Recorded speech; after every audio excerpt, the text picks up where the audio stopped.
একটা সাংবাদিকের গায়ে গদি মিডিয়ার কথাটা আসবে?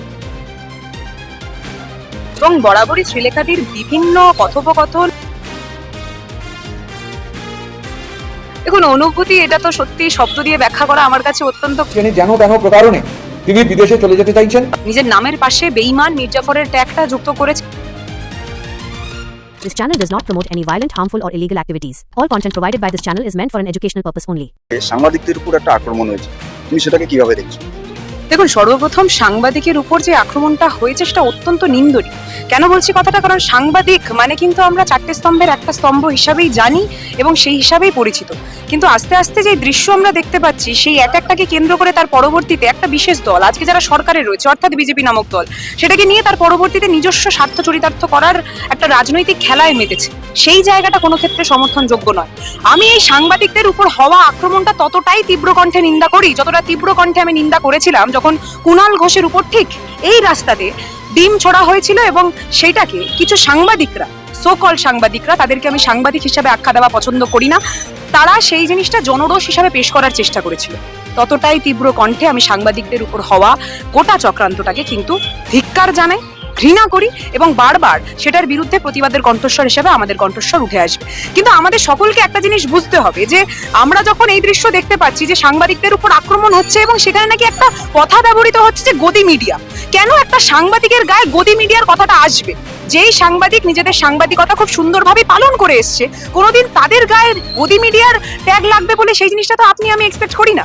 কিন্তু কোন সাংবাদিকদেরকে গদি মিডিয়া বলা হচ্ছে, কেন সাংবাদিকদের গায়ে এরকম একটা তকমা লাগছে এবং কোন সাংবাদিকদের জন্য এই তকমাটা বাকি সাংবাদিকদের গায়ে লাগছে, এই বিবেচনাটা কিন্তু সেই সকল সাংবাদিকদেরকেই করতে হবে বলে আমি অন্তত মনে করি। কারণ সাংবাদিক বরাবরই সত্য কথা তুলে এসছে, সেই সাংবাদিকের মধ্যে যদি একাংশ নিজেদেরকে এই বিষয়ে নিমজ্জিত করে যে শাসকের পক্ষে আমাদেরকে খবর করতে হবে, তখন কিন্তু সাধারণ মানুষের মনে তাদেরকে কেন্দ্র করে গদি মিডিয়া এই কথাটা উঠে আসাটা খুব অস্বাভাবিক নয়। কিন্তু যেইভাবে আক্রমণ হয়েছে তাদের গায়ে, প্রত্যেকটা আক্রমণ আজকের দিনে দাঁড়িয়ে ঘৃণ্য।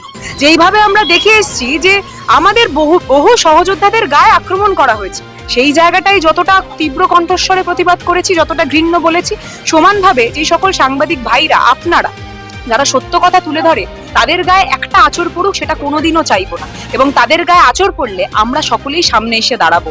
কিন্তু আমি আপনাদের সকলকে করজোরে অনুরোধ করছি যে আপনাদের সকল সাংবাদিকদেরকে কিন্তু এবার বুঝতে হবে যে কোন শিরদাঁড়া বিক্রি করা সাংবাদিকদের জন্য আপনাদের গায়ে গদি মিডিয়ার তকমাটা লাগছে।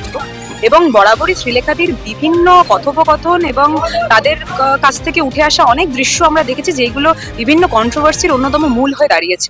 বিকৃত মানসিকতার প্রকাশ, সেই জিনিসটাই বলবো। আবারও দেখতে পাচ্ছি সেরকম কিছু, সেটা কোনো ক্ষেত্রেই সমর্থনযোগ্য নয়।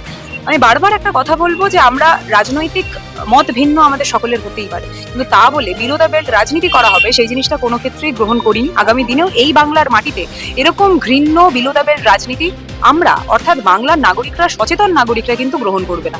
আমার বয়স যেটা আপনিও জানেন যে আমি জেনজির ক্যাটাগরিতেই পড়ি, তাই জেনজিরা যেইভাবে কণ্ঠ তুলে এসছে, আগামী দিনে প্রত্যেকটা নোংরামি যখন হবে আমাদের চোখের সামনে পড়বে, তখন কিন্তু এইভাবেই আমাদের কণ্ঠস্বর তীব্রই থাকবে।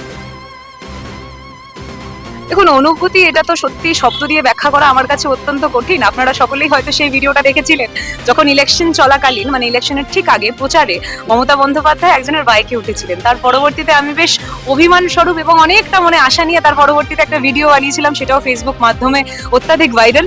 তারপরে যে দিদি যে গাড়িটা আমি চালাচ্ছি, যে স্কুটিটা আমি চালাচ্ছি, তার পিছনে বসেছিলেন, অর্থাৎ পিলিয়ন হিসেবে মমতা বন্দ্যোপাধ্যায়কে পাওয়া এবং নিজে সেই ক্ষেত্রে সারথি হিসাবে সেই গাড়িটা চালানো, এটা আমার কাছে একটা স্বপ্নের, সত্যি একটা স্বপ্ন প্রাপ্তি। স্বপ্নটা আমার সত্যি পূরণ হয়েছে। আমি এটার জন্য সর্বশক্তিমান জগন্নাথকে অনেক অনেক ধন্যবাদ জানাই। এবং বারবার একটা কথা বলবো, দিদিমণির মধ্যে না সেই ব্যাপারটা রয়েছে, দিদিমণির মধ্যে সেই সরলতা রয়েছে, দিদিমণির মধ্যে সেই মাটির সাথে মিশে তার পরবর্তীতে প্রত্যেকটা মানুষের মনের কথাটা জানার সেই সক্ষমতা রয়েছে। তাই জন্যই হয়তো দিদিমণি আগের দিন আমাকে ডেকে বললো যে তুই গাড়িটা বের কর, তোর গাড়িতে যাবো। তো এই যে গোটা বিষয়টা, যদিও সেই দিন আমার কাছে আমার বাইক ছিল না, ওটা আমার এক সহযোদ্ধা, আমার সহ একজন ভাই, একজন দাদার বাইক, অর্থাৎ ঈর্ষাদার বাইক ছিল। এবং সেই মুমেন্টে যখন আমরা সেখান থেকে বেরাচ্ছি, আপনারা সকলেই জানেন একটা হ্যাসেল সিচুয়েশন ছিল। আপনারা সকলেই দেখেছেন যে কিভাবে আমরা সেখানে উপস্থিত ছিলাম। 2টো থেকে 3টে থেকে আমাদের র্যালি হওয়ার কথা ছিল, 2টো থেকে আমাদের সেখানে জমায়েত ছিল, তার পরবর্তীতে আপনারা দেখেছেন, আপনারা তুলে ধরেছেন যে সেই জমায়েতের উপর কিভাবে লাঠিচার্জ করা হয়েছে, আমাদের 14 জন সহযোদ্ধাদেরকে কিভাবে জেলে তুলে নিয়ে যাওয়া হয়েছে। তারপরেও যখন সেই ঘটনাটা ঘটছে, যখন দিদিমণি আমার স্কুটির পিছনে বসলেন, যে স্কুটিটা আমি চালাচ্ছিলাম, সেটা আমার কাছে একটা ঈশ্বর প্রাপ্তি বটে।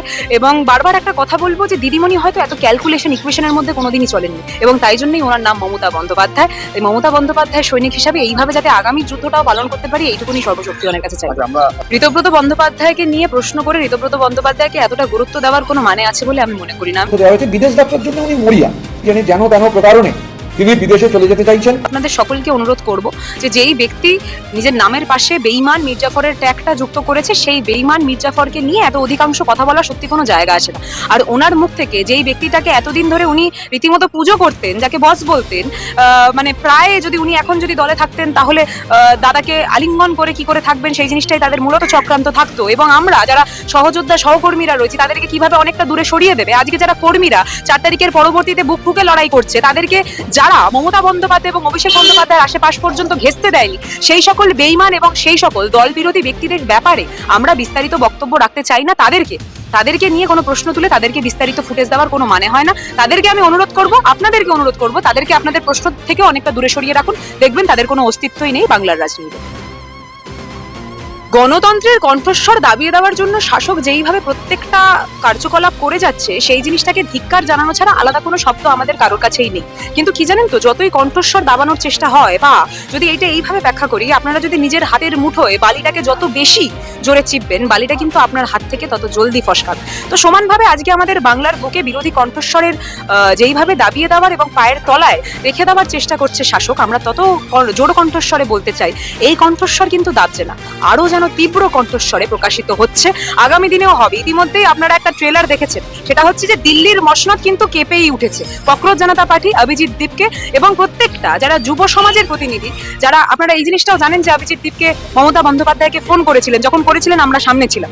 তো এই যে দৃশ্যটা, অর্থাৎ প্রত্যেকটা ইউথ, প্রত্যেকটা যুব সমাজের প্রতিনিধি আজকে যারা কণ্ঠ ছেড়ে কথা বলতে চায়, তারা কিন্তু জানে যে মমতা বন্দ্যোপাধ্যায় হোক বা আজকে সরকার যারা একদম শাসকে বসে আছে, সেই রাজার বিরোধী কণ্ঠস্বর, প্রত্যেকটা কণ্ঠস্বর কিন্তু কোনো ভয় দেখে তার পরবর্তীতে পিছিয়ে যায়নি। তারা কিন্তু ফ্রন্ট ফুটেই লড়াইটা করছে, ফ্রন্ট ফুটেই খেলছে। আর এইভাবে যত তারা দাবানোর চেষ্টা করবে, তত কুণাল ঘোষ থেকে শুরু করে প্রত্যেকটা কণ্ঠস্বর সামনের সারিতে এগিয়ে আসবে। এটা শুধুমাত্র তাদেরকে বুঝতে হবে, তাদের মসনদ কিন্তু আরো জলদি কেঁপে উঠবে। সামনেই 28 আপনাদের পরিকল্পনা কি? দেখুন, আপনারা সকলেই জানেন 28 আমাদের সকলের কাছে আবেগ। আমার যা বয়স, আমরা নিজে ছাত্র রাজনীতি করে উঠে আসা, এবং তার পরবর্তীতে যে প্রশ্নটা আপনি করলেন যে গান্ধী মূর্তির পদাদেশ, সেই জায়গাতে প্রতি বছর যেইভাবে হয়ে এসছে, আমরা স্বাভাবিকভাবে চাইবো আমরা সেই পারমিশন করানোর জন্য যা সব প্রক্রিয়া সবটাই আমরা করব। কিন্তু আপনারাও জানেন যে যেইভাবে বিরোধীদের কণ্ঠস্বর দাবানোর ক্রমাগত চেষ্টা চলছে, তারা এই ক্ষেত্রেও দাবানোর চেষ্টা চালিয়ে যাবে। কিন্তু সবকিছুকে উপেক্ষা করে তার পরবর্তীতে জনগণ এবং আজকের যুব সমাজের রাজপথে উপস্থিতি, সেটা কিন্তু বরাবরই স্পষ্ট করে দিয়েছে যে প্রত্যেকটা জনগণ, বাংলার প্রত্যেকটা নাগরিক মমতা বন্দ্যোপাধ্যায়ের সাথে আছে। 28 আগস্ট মমতা বন্দ্যোপাধ্যায় যেখানে মঞ্চটা হোক না কেন, সেখান থেকে দিদিমণি বার্তা দেবেন, দাদা উপস্থিত থাকবে, দাদা বার্তা দেবেন। এবং আমিও এই ক্ষেত্রটা অন্তত আপনাদেরকে বলবো যে না হয় কিছুদিন অপেক্ষা করে যান, সাসপেন্স একটু থাকা ভালো, জানেন তো, যত সাসপেন্স থাকবে তত কিন্তু সিনেমার ইন্টারেস্টটা আপনাদের মধ্যেও বাড়বে। তাই কিছুদিন অপেক্ষা করে যান, তার পরবর্তীতে আমরা সকলে, আমাদের ছাত্রনেত্রী প্রিয়াঙ্কা অধিকারীও আছে, তারা সকলে তাদের তরফ থেকে, আমরা সকলে আমাদের তরফ থেকে কোন জায়গায় 28 আগস্ট আমাদের আবেগের 28 পালন হচ্ছে, সেই খবরটা আপনাদের সকলের কাছ পর্যন্ত জানিয়ে দেবো। এই বড়টার রাওয়াটাকে আপনি কি মোদির মাস্টার স্ট্রোক ভাবছেন? ভয়ের প্রকাশ, এই ভয়ের প্রকাশটা বহুদিন আগে হওয়ারই কথা ছিল, কিন্তু আপনারা সকলেই জানেন মমতা বন্দ্যোপাধ্যায় দিল্লির সেই সিজেপির মঞ্চে উপস্থিত থাকার কথা ছিল ঠিক সোমবার, এবং পদত্যাগটা ঠিক যেই দিন হয় তার মধ্যেই কিন্তু জিনিসটা ডিক্লেয়ার হয়ে গেছিল যে দিদিমণি কিন্তু সোমবার সেই দিল্লির ওই যে সিজেপির মঞ্চে উপস্থিত হতে পারেন। আসলে কি জানেন তো, দিদি কা ডর, ये जो डर है, ये डर हम सभी को बहुत अच्छा लगा। এই কথাটা এই জন্যই বলছি কারণ আপনারা সকলেই জানেন যে শ্রেষ্ঠ বিরোধী নেত্রী মমতা বন্দ্যোপাধ্যায়, এই কথাটা কিন্তু আজকে তারা শাসকে বসে আছে তারাও কোনোদিন অস্বীকার করেনি, আগামী দিনেও করবে না। কিন্তু কি জানেন তো, তারা যেইভাবে বিরোধী শূন্য পরিবেশ করার চেষ্টা করছে, তারা এই জিনিসটা খুব ভালো করে জানতেন, যদি সেই আসনে মমতা বন্দ্যোপাধ্যায় উপস্থিত হয়ে যেতেন, তাহলে হয়তো শুধুমাত্র ধর্মেন্দ্র প্রধানকে নয়, তার পাশাপাশি তার বসকেও রেজিগনেশনটা সাথে সাথেই দিতে হতো। তাই যাতে বসের রেজিগনেশনটা বেঁচে যায়, যাতে দুদিন পরবর্তীতে ডিলে হয়, তাই জন্য ধর্মেন্দ্র প্রধানকে আগেই হাত গুটিয়ে পালাতে বলেছে। বসের নির্দেশ, উনি পালিয়ে গেছেন, তাদের মসনদ, তাদের গতি ইতিমধ্যে ক্ষণস্থায়ী হিসাবে বেঁচে গেল। আগামী দিনে দেখবেন হোতা হে কিয়া।